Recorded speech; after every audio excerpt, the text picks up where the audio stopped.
This story happened in the summer of 1980. I had recently gotten a job landscaping at our local landscaping company.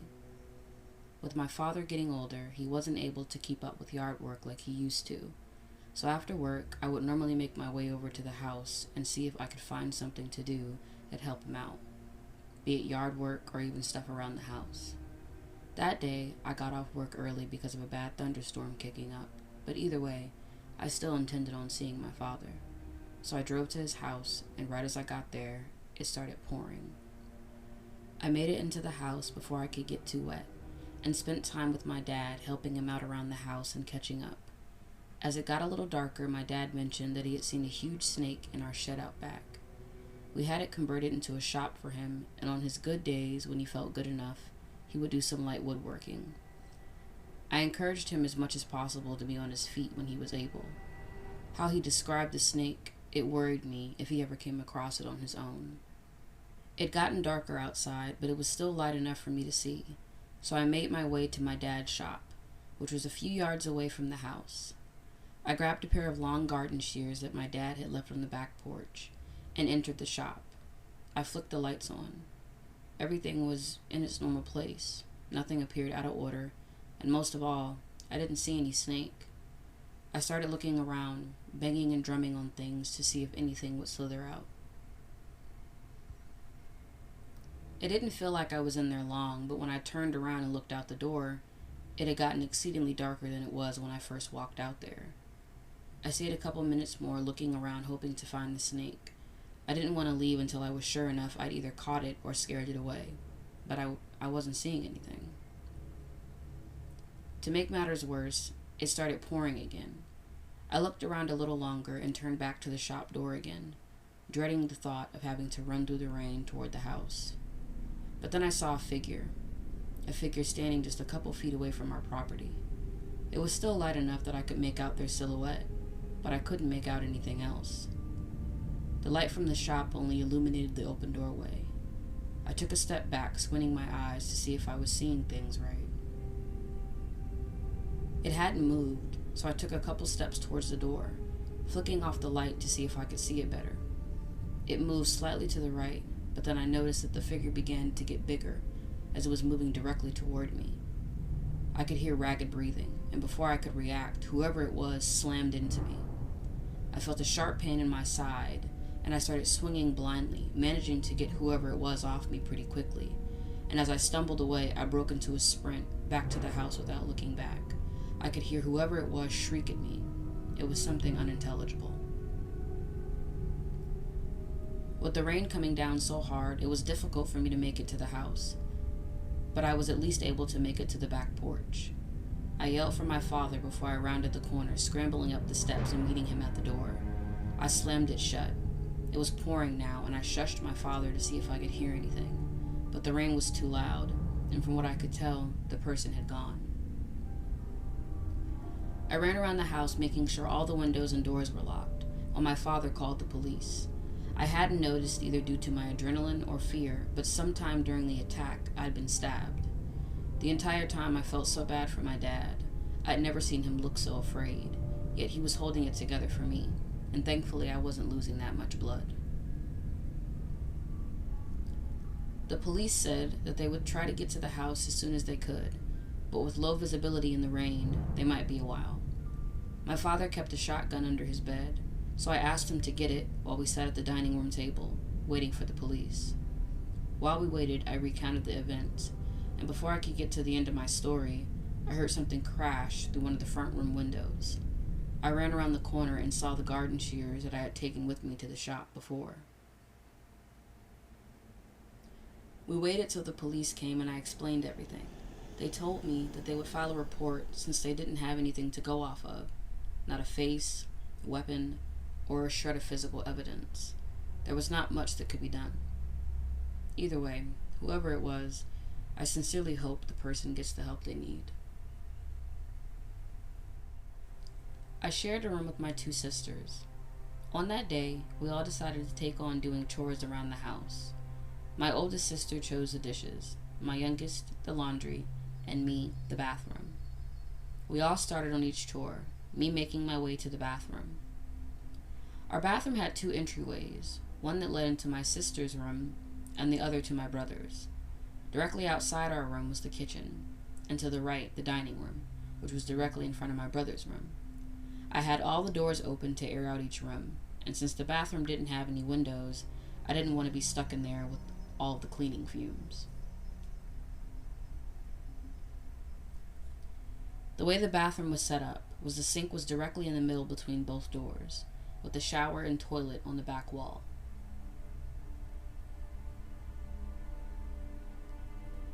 I squatted down, rummaging through the cabinet, half organizing everything and also trying to pick which cleaning supplies I needed. As I was down there, I heard my sister's computer chair squeak and the click of her keyboard as she was typing something. "Hey Sharon, do you know where the Ajax is?"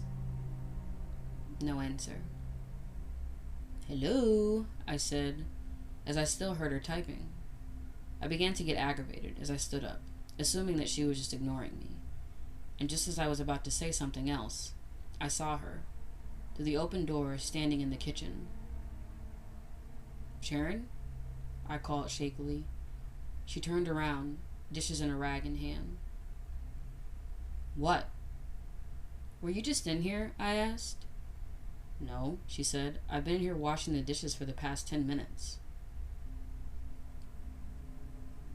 I just stared at her wide-eyed, trying to detect a lie. She burst out laughing. "Why are you looking at me like that?" she said, through her laughter. "'Cause I just heard you at your desk," I said. "Well, I don't know what to tell you, but I've been here the entire time," she said. All I could do was stare. I thought about it, and there's no way that she could have made it all the way from the room to the kitchen without me hearing her running, her chair squeaking, or just general movement. It was the creepiest thing I've ever experienced. I used to live with my grandparents when I was around 8 years old. My parents were divorcing at the time, and to make it easier on me, both of my parents decided that while they were trying to figure things out, that I shouldn't be around them as much, because things had gotten really toxic between them. I remember the day like it was yesterday. I hadn't really known my grandparents. I'd only met them a couple of times, but I didn't have much of a relationship with them. With my parents telling me that I had to live with someone else to them divorcing, I was completely beside myself. My grandpa literally had to pry my fingers from around my mom's waist as I watched him drive away. I cried for about an hour or so, running off into their backyard. My grandpa later found me and comforted me with a cold glass of pop and my favorite chips. He told me everything would be fine and that we'd have a good time together. It was the beginning of a great relationship between me and my grandparents, as I quickly came to love them. They were sweet and extremely affectionate. I always helped my grandmother around the house with cooking and cleaning, and I helped my grandfather with yard work. About a week or so into me being there, my grandmother showed me around the entire place. It was a lot bigger than it appeared to be from the outside. It was a 2-level house. On the ground floor, they had converted the basement into a living room, and my grandpa's office was also down there. The top floor had multiple rooms attached to it. It had an odd layout. As soon as you stepped into the door, to the left there was a hallway, and it wrapped around the entire house. The hallway included rooms that were scattered across each side of the hall, and to the right was a sitting area directly in front of the dining room. There were certain rooms that my grandparents wouldn't allow me to go into. I wasn't allowed to walk the halls myself, and they never told me why. I'd been down there before with my grandpa, and it didn't seem abnormal or anything. But I soon found out why. I'd been living with my grandparents for a couple of months then, and I'd just turned 9. My grandma had gone out to the store and left me in charge of the house. And now that I look back on it, I find it quite silly, as my grandfather was still there. He'd decided to take a nap downstairs, and so I'd taken on watching the front of the house, assuring him that I would go and get him if anyone came to the door. My grandparents had a television, but it was really old and I couldn't get it to work. So I took a couple of old magazines and comic books my grandpa had left on the shelves and laid across the floor, flipping through them. From the angle I was laying, I could see slightly down the hallway and out the front window. I laid there for a while, flicking through the pages before I heard a thump come from downstairs. I just figured it was my grandfather waking up from his nap, and I stayed where I was. A couple of minutes later, I heard another thump this time, but it came from the kitchen. So I stopped flipping through the comic I had and looked up and around the bend of the hallway. I could slightly see the shoulder of a figure, someone standing there almost peering around the corner. They appeared to be dressed in all black. I didn't recognize the silhouette, and knowing my grandpa was downstairs, I ran down the steps screaming his name. He came bolting up the steps. A couple days later, I was taking a bath in my grandparents' bathroom. I had the door shut and was playing around in the bathtub when I heard a knock on the door. I called out that I was taking a bath and that I would be out in a minute. I didn't hear anything, so I kept on playing. I heard knocking again and called out that I was still in there. Silence again. I sat for a while longer and heard the knocking again, but this time they were one after the other, getting harder and harder until whoever it was slamming against the door. I yelled out to stop and that I was getting scared, and then the knocking stopped. I waited and waited for a couple minutes and then jumped out the tub, rushing to put my clothes on before swinging the door open only to find no one. I ran out to my grandmother as she sat outside in the gardens and hurriedly asked her who'd been pounding on the bathroom door.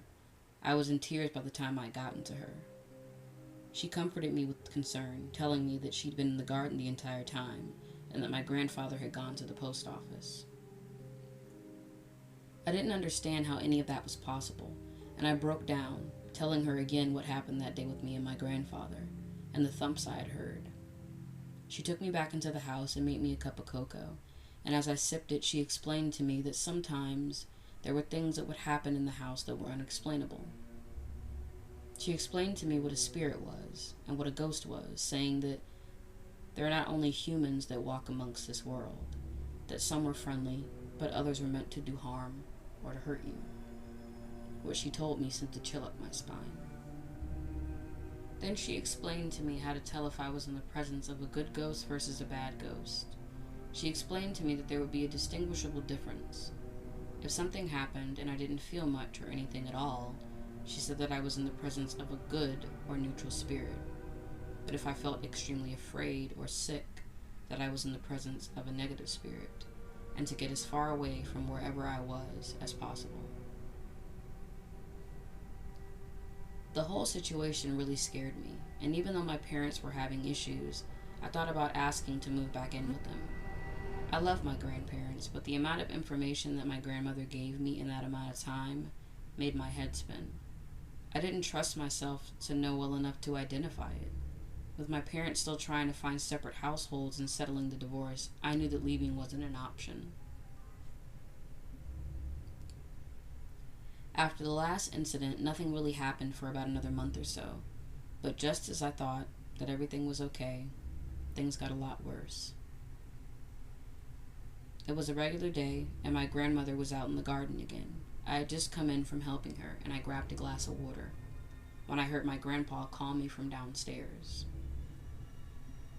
I ran to the top and hollered down, asking him what he needed. I heard my name again, and I walked down a few steps shouting, asking him where he was, but he just kept calling my name. From where I was standing, I could see the whole basement, which was where his voice was coming from. When I woke up, my parents were standing over me with worried looks on their faces. They asked me if I was okay while fussing over me. I talked to them for a little bit and then asked where my grandparents were. That's when they both got tight-lipped and said that they would be there soon. I don't remember much more from that day, except for talking to a person that I now realize was a CPS worker. They asked me all types of questions, some increasingly more uncomfortable than the first, and I realized quickly they believed that the bruises on my body were inflicted by my grandparents.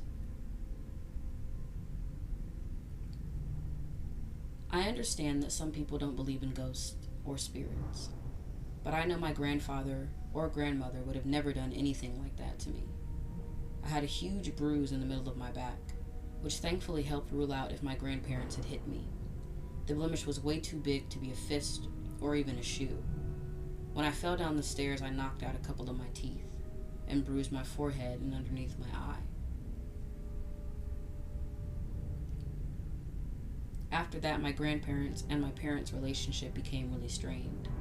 Because my parents automatically assumed that it was my grandparents, my mother began staying with us. With the quiet accusation always in the air, it made things very awkward, and it didn't take too long before I wanted to leave entirely.